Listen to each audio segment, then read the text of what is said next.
형님, 누님들, 오늘 아침 밥상은 따뜻하게 받으셨습니까? 나이가 들수록 입맛은 떨어지는데 마음의 호기심은 더 커지는 것 같습니다. 젊었을 때는 삼겹살에 소주 한 잔이면 세상 부러울 게 없었는데 요즘은 산의 진미를 앞에 두고도 왠지 모를 쓸쓸함이 목젖을 타고 내려올 때가 있습니다. 오늘은 좀 쓰지만 우리 노후를 위해 꼭 삼켜야 하는 약 같은 이야기를 해보려 합니다. 바로 돈 이야기입니다. 정확히 말하면 자식에게 물려줄 돈 이야기죠. 형님 누님들, 주변에서 이런 이야기 많이 들으시죠? 어차피 나 죽으면 다 자식들 건데 세금 아끼게 미리 증여해버릴까? 애들이 집 장만하는데 너무 힘들어하니까 내가 살던 집 팔아서 보태주고 나는 전세로 갈까? 손주 학비가 장난이 아니라던데 내 적금 깨서 도와줘야겠다. 자식 이기는 부모 없다고 눈에 넣어도 안 아픈 내 새끼가 힘들다는데 모른 척할 부모가 어디 있겠습니까? 우리 부모 세대는 더 했습니다. 자식 대학 보내려고 소 팔고 논 팔고 허리띠 졸라매며 살았습니다. 그 마음이 어디 가겠습니까? 자식이 예순이 되어도 부모 눈에는 코 흘리게 어린애로 보이는 게 부모 마음입니다. 그런데 형님들, 제가 딱 잘라 말씀드립니다. 내 목숨줄이 붙어있는 한 내 명의로 된 재산, 집 문서, 통장 도장 절대 미리 놓지 마십시오. 너무 야박한 거 아니냐고요?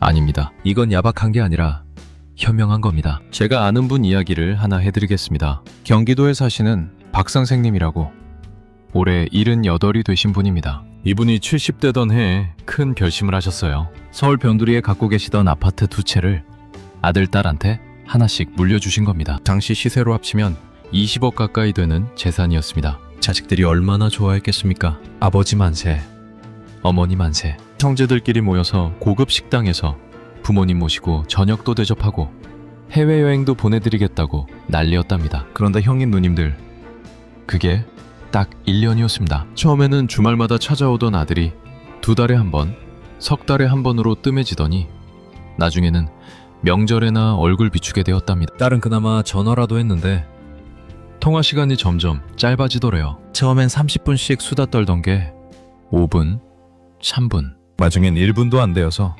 엄마, 나 바빠, 끊을게 하고 뚝 끊어버린답니다. 박 선생님 부부는 작은 전셋집으로 옮겨 사시는데 가끔 손주들 보고 싶어서 아들네 집에 가시면 며느리 표정이 영 불편하대요. 대놓고 뭐라 하진 않지만 뭔가 불청객 취급받는 느낌. 예전에 당신 집이었는데 이제는 초인종 누르기도 눈치가 보인다고 하시더군요. 형님 누님들, 이게 특별한 경우일까요? 아닙니다. 주변에서 너무나 흔하게 벌어지는 일입니다. 옛말에 긴 병에 효자 없다는 말이 있죠. 요즘은 말이 바뀌었습니다. 미리 받은 재산에 효자 없다, 이렇게요. 자식이 나빠서가 아닙니다. 사람 마음이라는 게 참 간사해서 그렇습니다. 부모 주머니에 돈이 있을 때는 자식들이 안부 전화도 자주 하고 주말마다 찾아와서 아버지, 어머니 뭐 드시고 싶은 거 없으세요? 하면서 살갑게 굽니다. 명절에는 서로 모시겠다고 형제들끼리 경쟁을 하기도 하죠.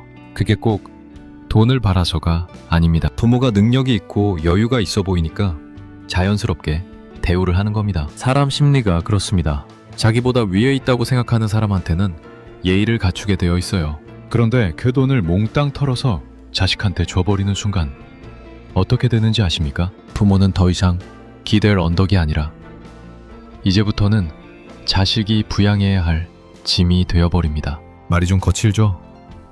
하지만 이게 현실입니다. 우리가 외면하고 싶은 현실. 처음 한두 달은 고맙다고 하겠죠? 부모님 덕분에 집 마련했다, 사업 시작했다, 빚 갚았다, 눈물 글썽이며 감사하다고 할 겁니다. 하지만 1년이 지나고 2년이 지나면 어떻게 될까요? 자식들도 자기 살기 바빠집니다. 대출이자 내랴, 아이들 학원비 내랴, 직장에서 스트레스 받으랴, 정신없이 돌아가는 일상 속에서 부모님 생각할 여유가 점점 줄어듭니다. 며느리 사위 눈치 보느라 용돈 한 푼 달라는 말 꺼내기도 힘들어집니다. 아버지, 요즘 좀 어려워서요. 다음 달에 드릴게요. 처음엔 그러려니 합니다. 그런데 다음 달이 되어도 그 다음 달이 되어도 소식이 없어요. 전화해서 물어보기도 민망하고 안 물어보자니 생활비가 빠듯하고 내 집 주고 얹혀 사는 신세가 되면 내 집 냉장고 문 여는 것도 눈치가 보이기 시작합니다. 어머니, 전기세 많이 나오는데 에어컨 좀 줄이세요. 아버지, 텔레비전 소리 좀 줄여주세요. 내가 공부해야 하니까요. 이 말 한마디에 억장이 무너지는 게 부모 마음입니다. 평생 땀 흘려 일해서 이룬 재산인데 그걸 물려줬더니 이제는 눈칫밥을 먹게 되었다. 이게 말이 됩니까? 그런데 이게 수많은 어르신들이 겪고 계신 현실입니다. 형님 누님들, 혹시 이런 통계 들어보셨습니까? 우리나라 노인 빈곤율이 OECD 국가 중에서 1위입니다. 거의 절반에 가까운 어르신들이 빈곤 상태라고 해요. 그 이유 중 하나가 뭔지 아십니까?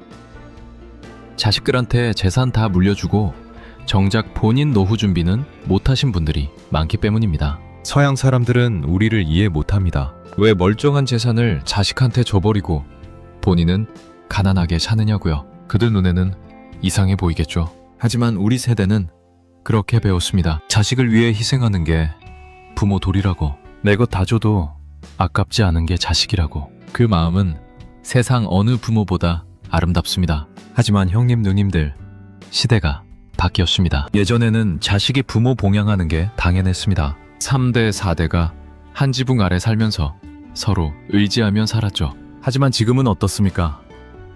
핵가족 시대입니다. 자식들도 자기 가정 꾸리기 빠듯합니다. 마음은 있어도 여유가 없는 거예요.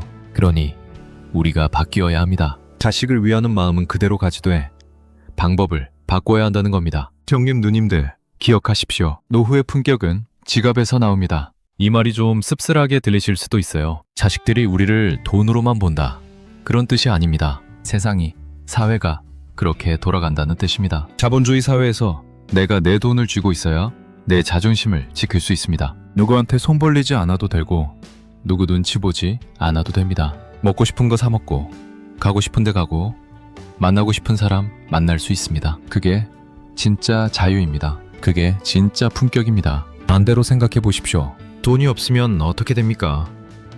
병원 가기도 무섭습니다. 친구들 만나서 밥 한 끼 사기도 부담됩니다. 손주한테 용돈 10,000원 쥐어주는 것도 고민이 됩니다. 그러다 보면 점점 움츠러들고 세상과 담을 쌓게 됩니다. 그렇게 되면 안 됩니다.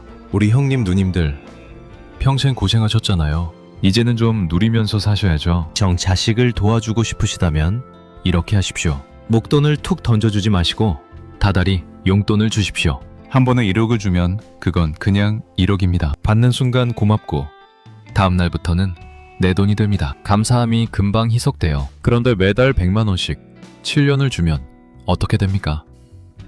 매달 아버지 어머니 생각이 납니다.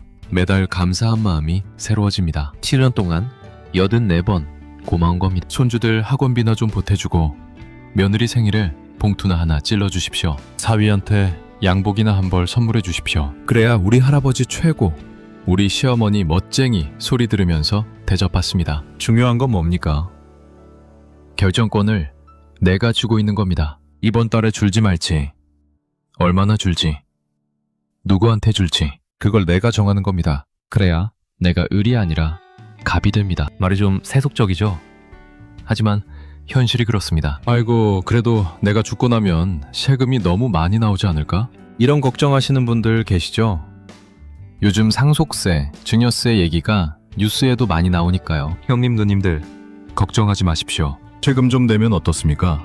내가 사는 동안 떵떵거리고 당당하게 살다가 남은 거 물려주면 되는 겁니다. 자식들이 세금 낼 정도로 재산을 물려받는다는 건 그것도 복인 겁니다. 세상에 물려받을 재산이 없어서 서러운 사람이 얼마나 많습니까?